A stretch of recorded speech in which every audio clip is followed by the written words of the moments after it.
Assalamu alaikum. I'm Fasih, and I'm an ontological daydreamer. And I'm Laura, and I feel like if you can't prove me wrong, I must be right. And welcome to the Theology Side Quest, where we are going to sort of wrap up our conversation about epistemic authority in terms of Christianity. And so far, we've covered quite a few topics. We've covered the claims of divinity about Jesus from the book of John. We have done a lot with Paul. We've done a lot with the Jesus, James, Peter versus Paul, honestly. Yeah. We looked at the claim of the Logos. We looked at where the Logos theology came from, Heraclitus, Stoics, Philo, etc. And we talked about the Gnostics a little bit, and then we talked about the Clementine homilies, in which the claim of Paul's authority are being challenged. Paul, as in Simon Magus. So today we're going to talk about the epistemic authority itself. Yeah, so there was a scholarly consensus that the Simon Magus character was a very thinly veiled reference to Paul. So if anybody's interested in that, a little light reading, it's pretty funny. Okay, so epistemic authority. We can view it as a legitimate influence or power that somebody or a group of people consider a source of what to do or what to think. Or like we've been saying, who says? Right? Who gets to say what counts as knowledge, why we believe them, what's their justification for their claim? In terms of the sources of justification we've talked about, so we refer to people, we refer to institutions, and ultimately we refer to prophets in when it comes to religion. So there's a hierarchy built into these things, and it's something known as justifies deference. Who do you defer to whenever you have a question about a certain action or certain thought?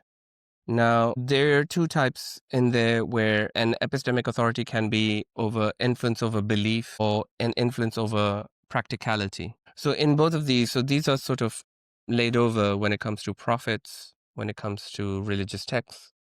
So we have to look from that perspective. Right. So they have a claim that says they have access to information that we don't, right?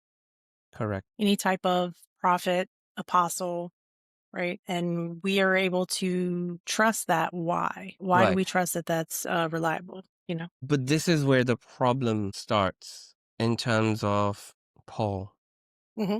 because there's another type of knowledge, which is testimonial knowledge. We can clearly say that Peter and James had a testimonial about Jesus, and that Yes. what they went through is sort of a training for them to be the next leaders after Jesus, to lead people into lawfulness. Sure.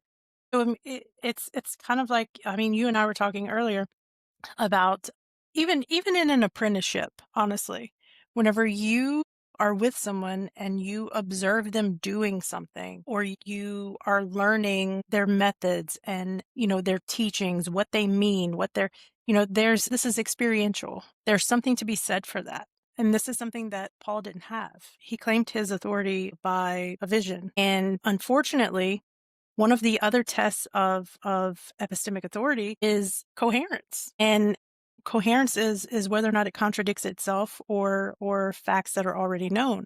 And Paul not only Mhm. contradicts the facts that are known, he contradicts himself. So this is the difficulty with Paul establishing his own authority.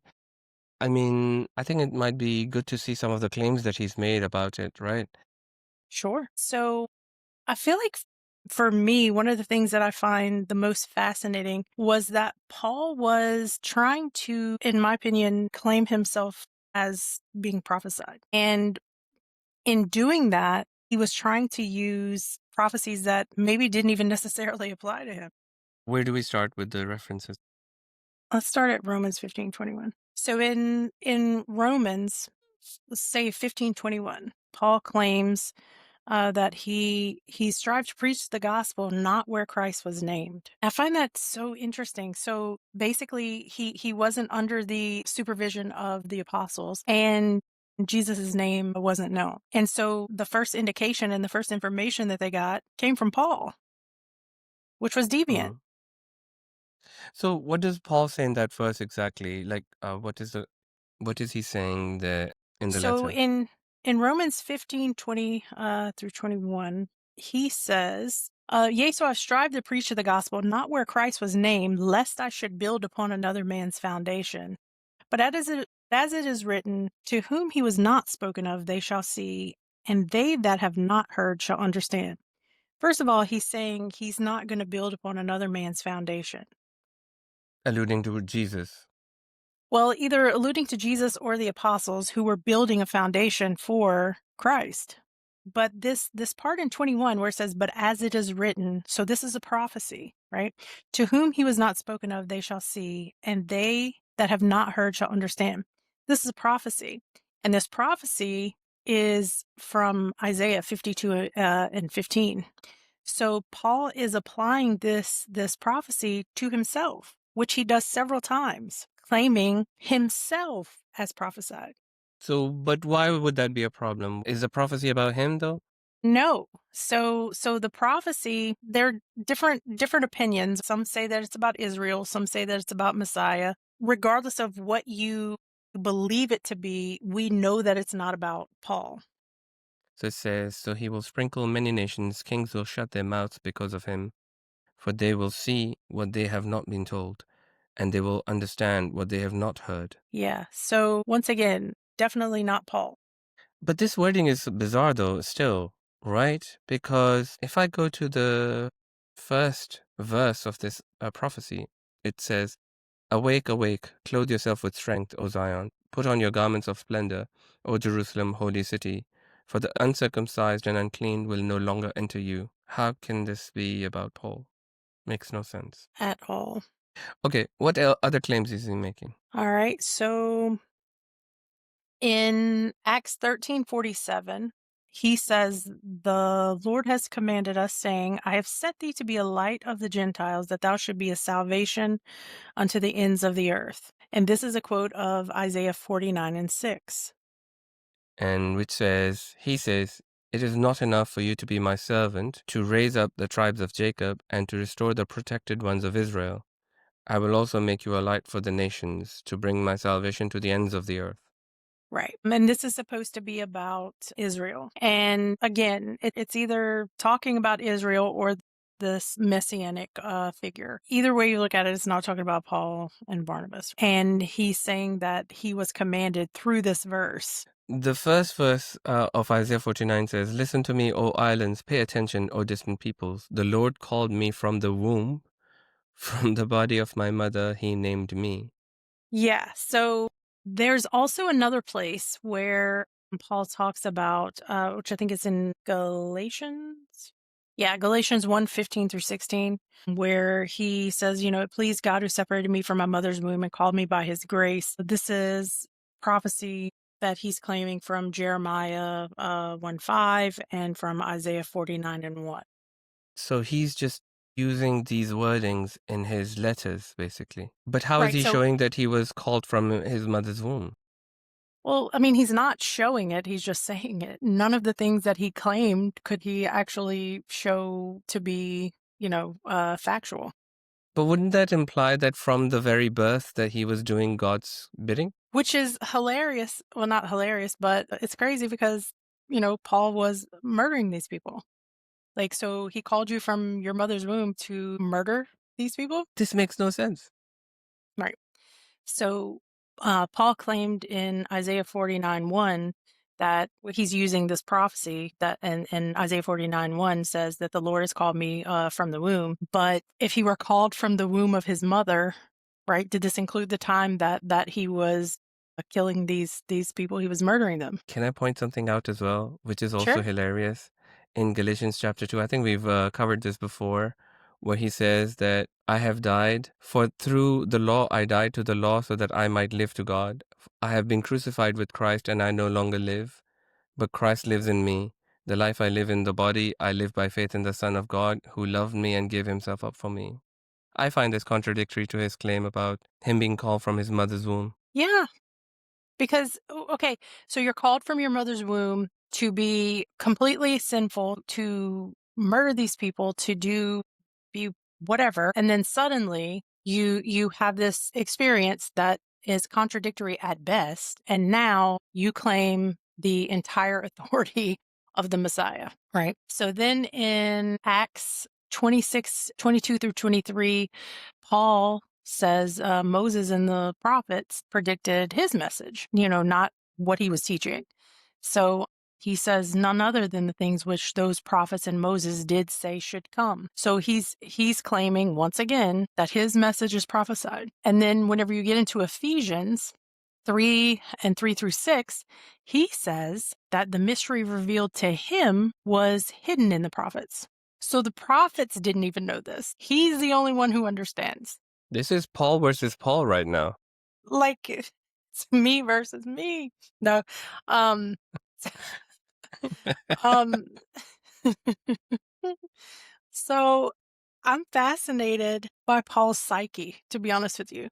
Like, it's one thing to be a narcissist, but Paul was a narcissist with a God complex. He's the only one who understands it. All of the prophets before him, did this include Jesus? Didn't get it. Paul gets it. But you quoted Acts 26. I'm just reading.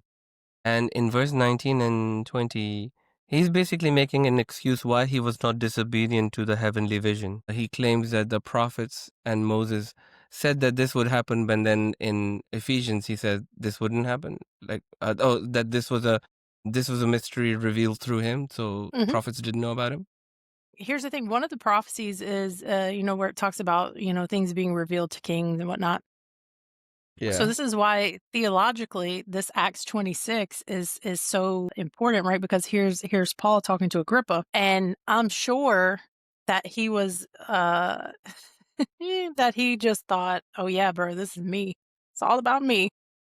And all of Acts 26, right? Whenever he gets it, and he has this very long, dialogue about this Damascus Road experience, which any other, recitation of this that he has sounds nothing like this. And at the end of it, Agrippa is on the edge of his seat.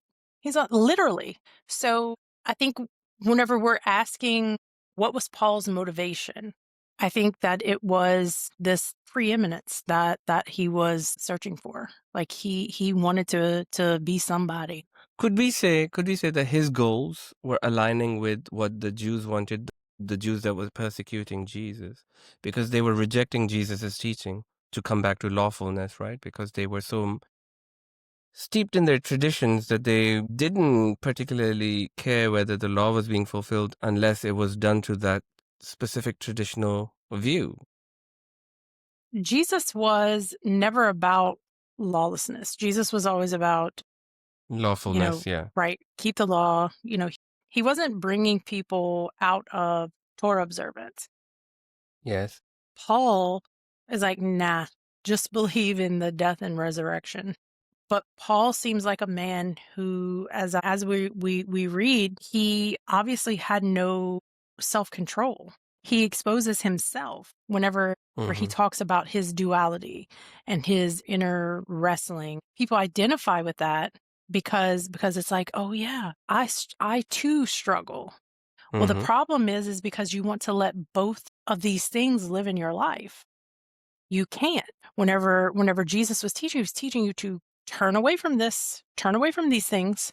And Paul got comfortable with his sin and said, I serve God in my mind and sin in my flesh. I thank my God through Jesus for that. What was King Agrippa's authority? What was his authority? Yeah, why is this guy making a case to King Agrippa? Because we're talking about epistemic authority, right? Wait, is this the same Clementine homilies that we discussed last time? Is that what took place in front of King Agrippa? Or is Yeah. this something else? No, yeah, this is that. Do you see now how Mm, there's no possible way that Simon Magus could have been anybody else? this is tying up a few threads here now, basically. Yeah. And then so here's Agrippa, and Agrippa's like, almost thou persuadest me. I think that our issue is going to be, in what ways does Paul not meet the authority standard? Well, so he benefits from people believing him. He has created this title for himself, this self-declared apostle to the Gentiles. He gets status, influence. He bypasses the authority of James and Peter. So he has clear incentives, right? It doesn't require Torah observance. He doesn't need Jerusalem. He doesn't need the original apostles. He's basically becoming this new Moses. And if you're benefiting, then be suspicious, right?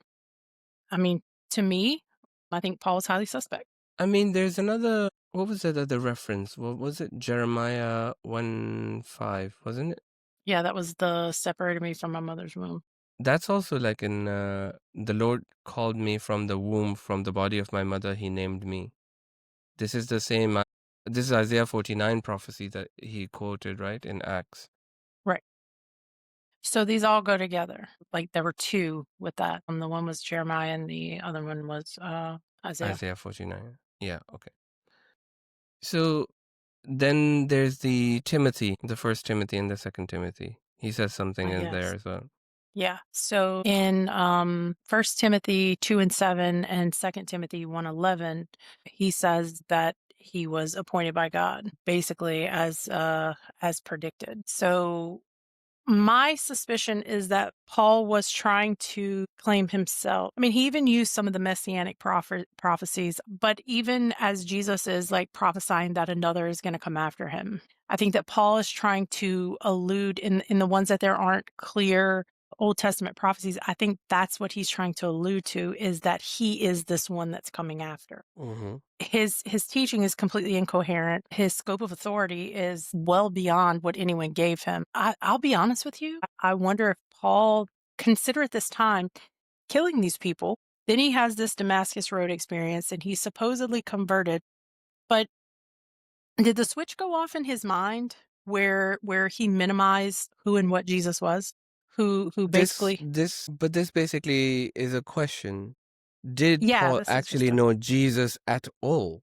no, never met him. The Damascus Road experience here is just him seeing a vision of Jesus which says, "Oh, you're crucifying me." But what is this lengthy teaching that Paul is making, Right. which is in enmity to Jesus? Right. He didn't know Jesus though. Right. He got all of this through this vision, which at first was just a few words, and now is as an entire theology. So the deference here, deference of authority, what are people giving Paul the deference of authority for? The vision or the teaching? Well, the teaching is supposedly coming from the vision. The authority is there's supposed to have been a revelation here, right? But what's said is that whenever Paul had this vision, he went to Ananias, who was supposed to tell him what he was supposed to do, right? So why didn't he go to the actual apostles then? Because this is a question I raised in one of the previous episodes. Yeah, why didn't he? Whenever he had this vision, he doesn't go to the apostles who walked with Jesus, learned with Jesus, talked to Jesus. He goes to somebody else. And the question for me would be, whenever he intentionally stayed away from them, for one, but whenever he did go to them, they didn't trust him, And he right? fought with them. Yeah. And James specifically made him take the Nazirite vow because he didn't trust him. And then I've said this before, I feel like what they did was, like, you have a toddler occupy themselves. They sent him, he said, "Oh, I'm the apostle to the Gentiles." And they're like, "Okay, go do that." And so then Paul goes and he more often than not, he very purposely stayed away from them. And the reason we have to ask ourselves, why do we now have so much of Paul, so little of them? It's like whenever Jerusalem was conquered so much, this is where they were based. Paul wasn't.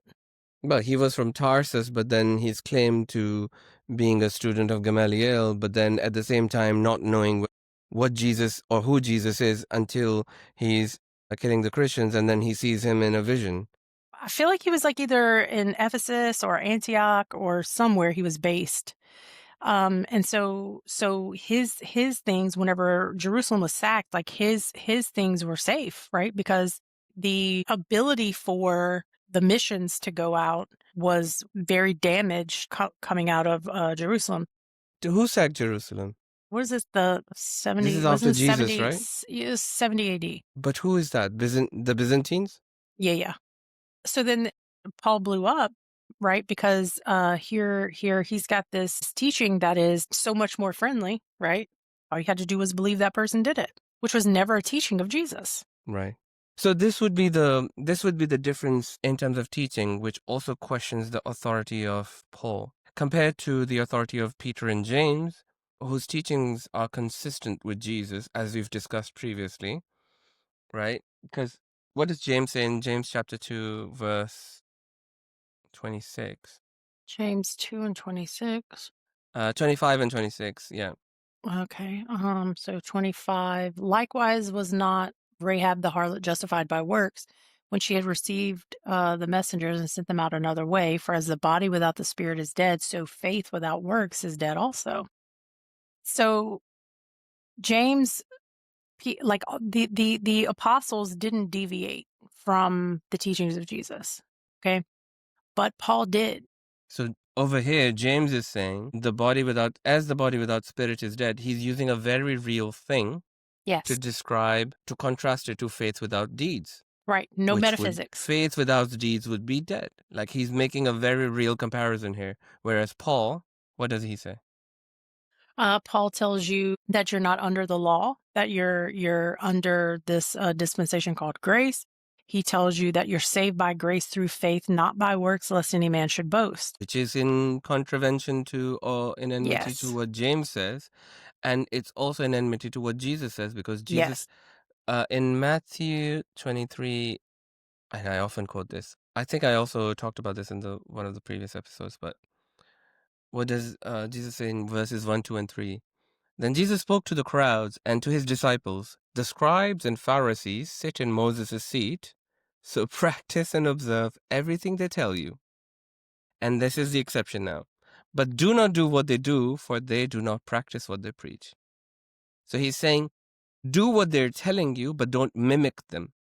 Right.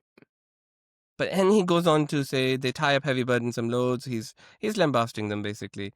But the instruction is clear for the people, to the crowds and to his disciples, that they must do what the scribes and Pharisees are telling them to do.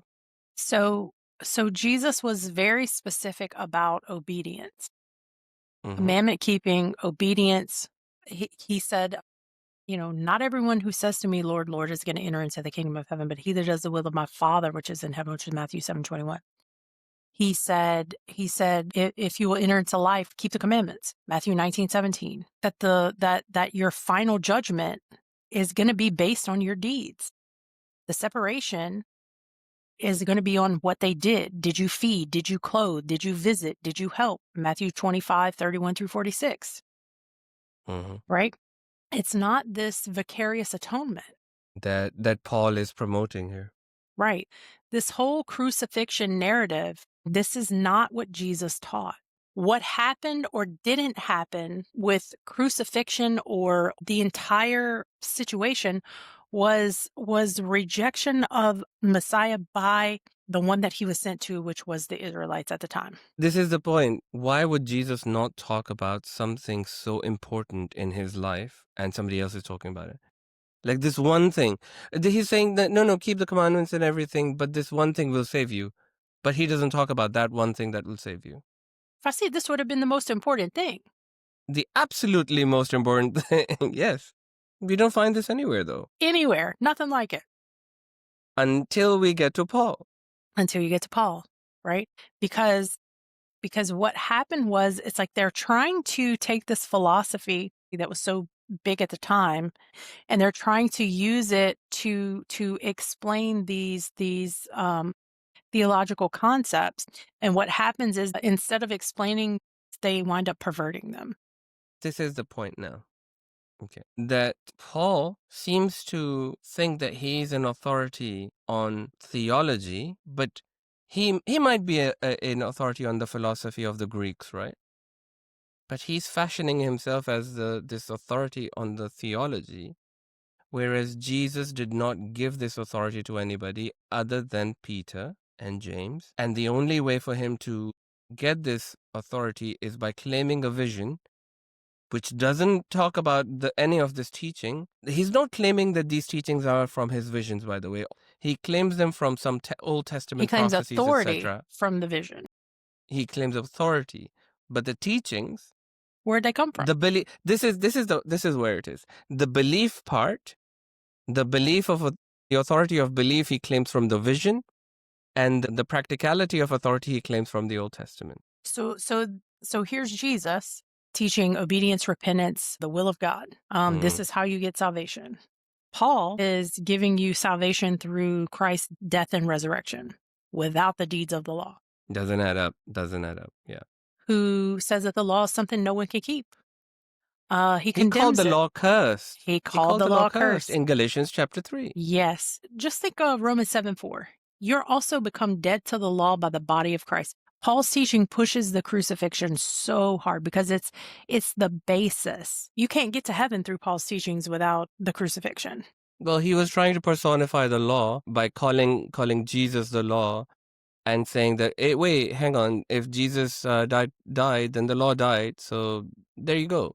No law is required. It's like, what is it? Ephesians 2, where he says, 2:15, having abolished in his flesh the enmity, even the law of commandments contained in ordinances, for to make in himself of twain one new man, so making peace, and that he might reconcile both unto God in one body by the cross, having slain the enmity thereby, and came and preached peace unto you which were afar off, and to them that were nigh. For through him we both have access by one Spirit unto the Father. What are you even telling these people? So making peace between the flesh and the commandments, because flesh meaning his earthly desire, this Right. Paul's earthly desires, Right. and commandments being something that he doesn't want to follow. Right. But so because he died, he made peace. So now he made a new man. So your problem is that you want to abolish the law, but you haven't really abolished flesh. Because all of these people still live in their flesh. We're all still in our carnal bodies. There has to be regulation. Hence the commandment of Jesus, Exactly. which says, not a dot or a tittle will pass away from the law Yes. until heaven and earth pass away. Because Yes. how can flesh pass away without heaven and earth passing away? This right here, this Ephesians 2:15, is showing you what he's trying to teach. And you can't, because you can't take on this crucifixion and this atonement with no regulation. The regulation of the laws is to show you what you're supposed to do and how you're supposed to act.